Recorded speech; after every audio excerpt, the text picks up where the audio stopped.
It just kind of feels like you're getting electrocuted on your face over and over again, and I can't deal.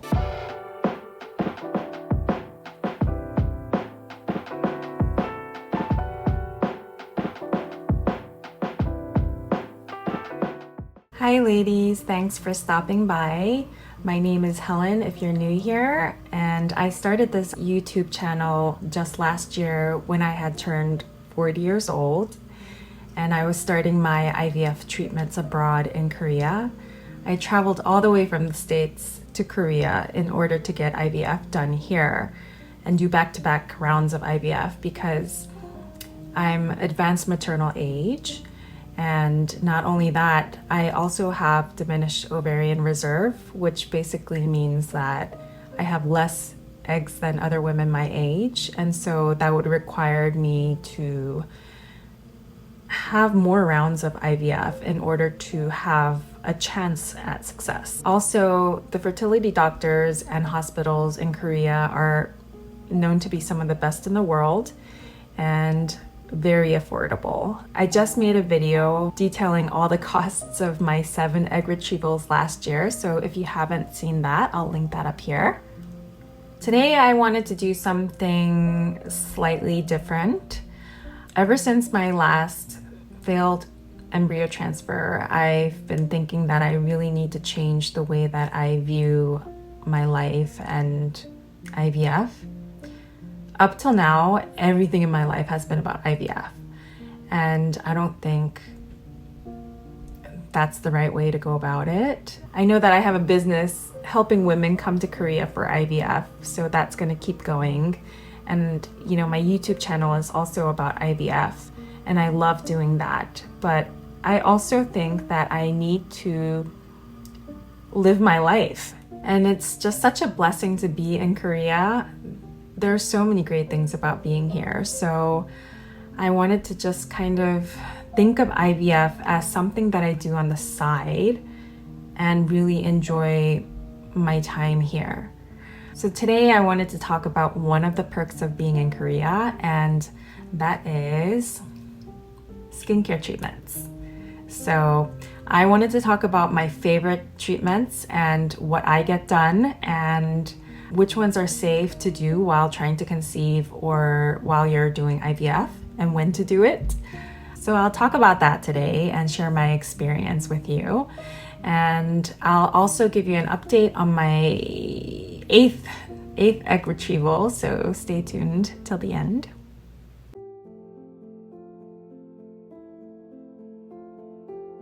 So I'm sure a lot of you probably already know, but Korea is just sort of that place to come and get beauty treatments. And actually a lot of foreigners come to Korea for the weekend just to get plastic surgery sometimes, and then they leave with like a new face and new skin. So it's definitely a thing.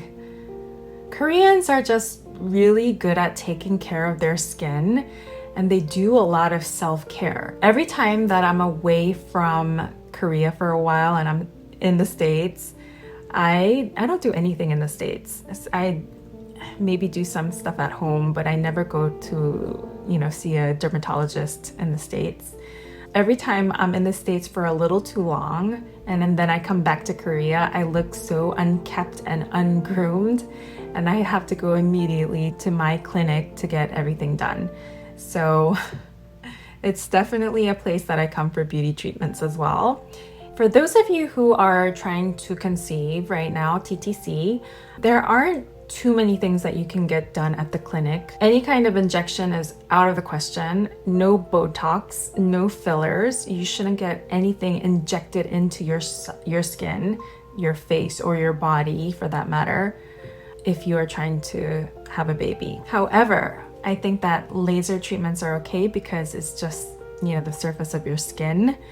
It doesn't actually go into your bloodstream or anything like that. So I tend to stick to laser treatments when I go to my dermatologist. My favorite laser treatments are Ultherapy. In Korea, they call it Ulcera, and Thermage. They call it Samaji. But anyway, those are my two favorite. Ultherapy is a laser treatment that will just kind of really lift your skin. If you have like a double chin or something like that, that'll be gone after you get it done. This thing like really lifts your skin so that you just have that youthfulness. As I get older, I notice that I start to get very jowly here, like my jowls start to sag slightly. I don't think it's that noticeable, but because it's my skin, I notice like the smallest difference.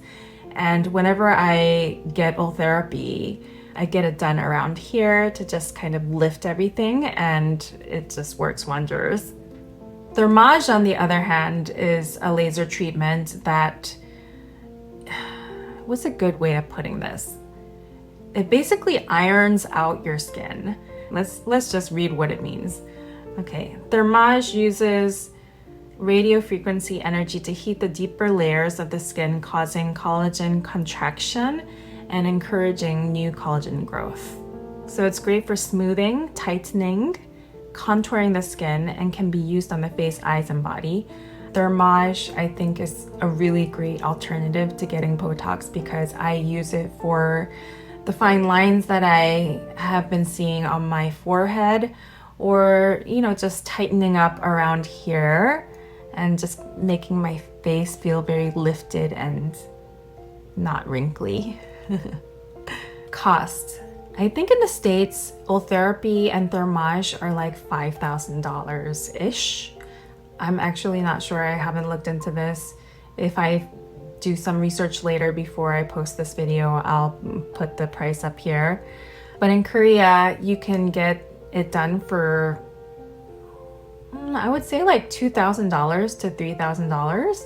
It depends on how many, they call it shots, how many shots of the laser therapy that you get. It's not an actual shot, but they call the unit of measurement shots. So it's pretty much half price in Korea. Laser treatments are my preferred skincare treatments because it's just so effective. And it looks natural. I don't want to put anything in my face. I want natural looking results. And so I stick to Ultherapy and Thermage.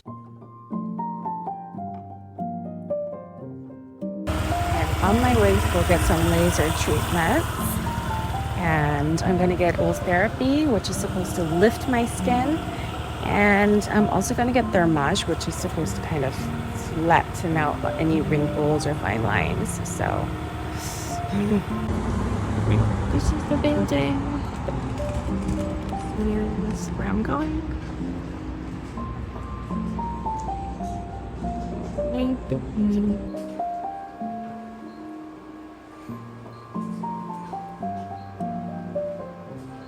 그래도 좀 많이 넓게 발랐거든요, 가까이. 네. 눈이랑. 네. 그러니까 최대한 감고 계시는 게 좋긴 해요. 네.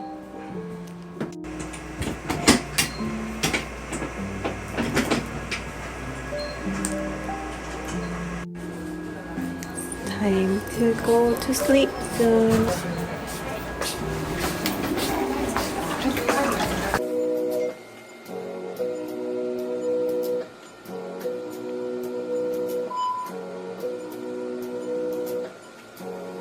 Oh man, I was totally asleep. I was knocked out. I asked them to knock me out because I can't handle the pain. I think some people can, but it just kind of feels like you're getting electrocuted on your face over and over again, and I can't deal. But yeah, the two treatments that I prefer are Ultherapy and Thermage. I feel like Ultherapy takes some of the fat away from your face, and I already have a pretty skinny face. And so I just want a little bit of that for the lifting, but I'll do a bigger dose of Thermage. So I'll do like maybe 200 shots of Ultherapy and 600 shots of Thermage. And then I think that's the perfect combination for me. I do see a little bit right afterwards, but yeah, you don't really see the results until like a month later when your collagen starts to rebuild and grow, and yeah. So maybe I'll do like a before and after shot in one of my upcoming videos.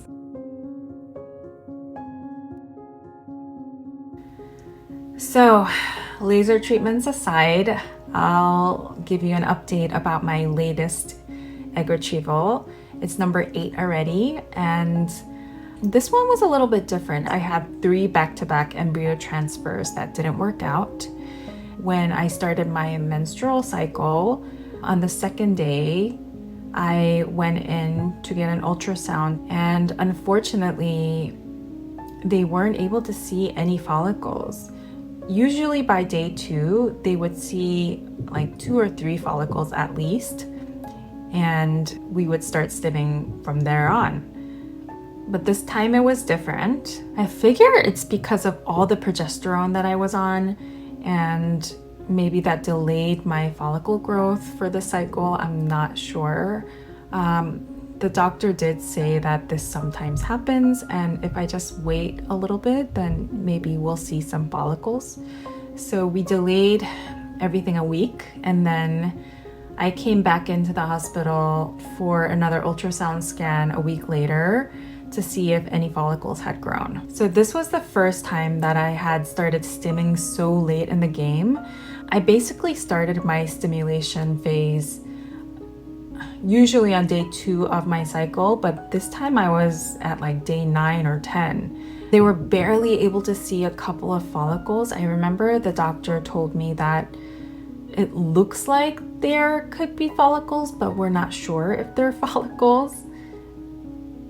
And so we'll try stimming to see if they grow. We started on a super low dose of 150 IU of Folitrope, which is the FSH injection in Korea. After stimming for about a week, we saw 1 dominant follicle and then a bunch of little tiny little ones. The smaller ones were just not catching up on time. So we just kept delaying and delaying the egg retrieval to try to see if we can get the smaller follicles to catch up to the dominant follicle. Hi guys, I just got back from the hospital this morning, and today was my last consultation with my doctor before I go into my 8th egg retrieval this Saturday. So today is Thursday, so we have a couple of days, which means that I have to trigger tonight. So here's an update. I have about 4 or 5 follicles, I believe, but one of them is growing pretty big. That one is about 17 millimeters, I think he said, and the rest of them are like 7, 8, 9, around there. And so they're very tiny. And so he suggested a duo stim cycle, which I have definitely heard of before, but I haven't actually done the research. So I guess I will be doing that today. I think what it is we're gonna go into the egg retrieval on Saturday, and he's gonna retrieve the biggest follicle and then leave the other ones. And then right after the egg retrieval, we're gonna continue to do another stimulation cycle where I give myself injections and we continue to grow the rest of those smaller follicles. And then we'll go into an egg retrieval when they're big enough.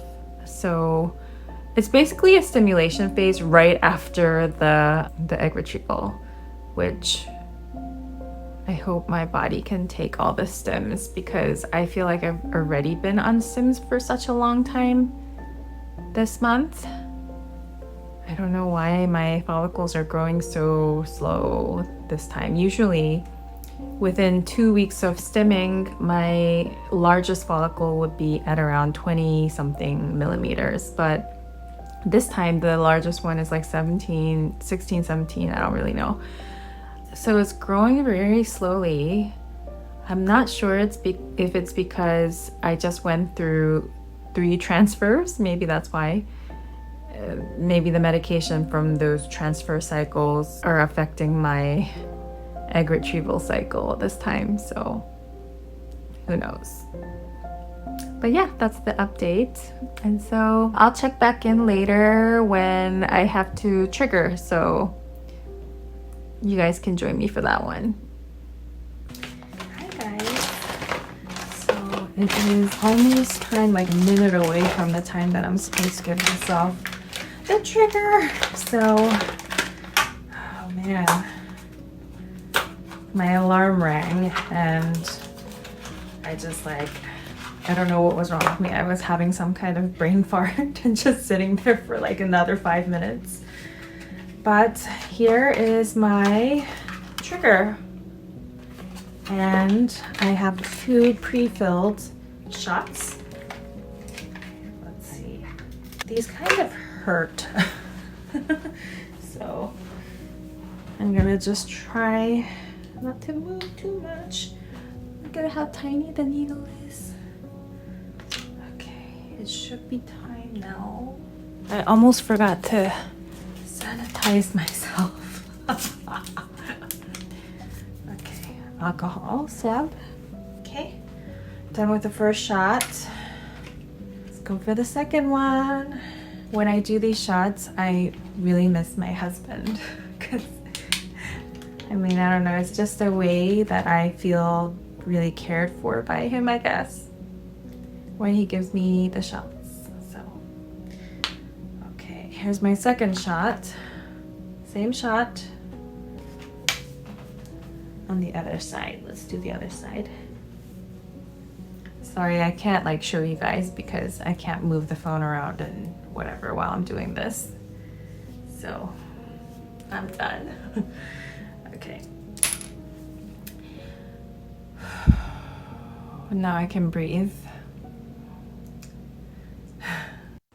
Hello.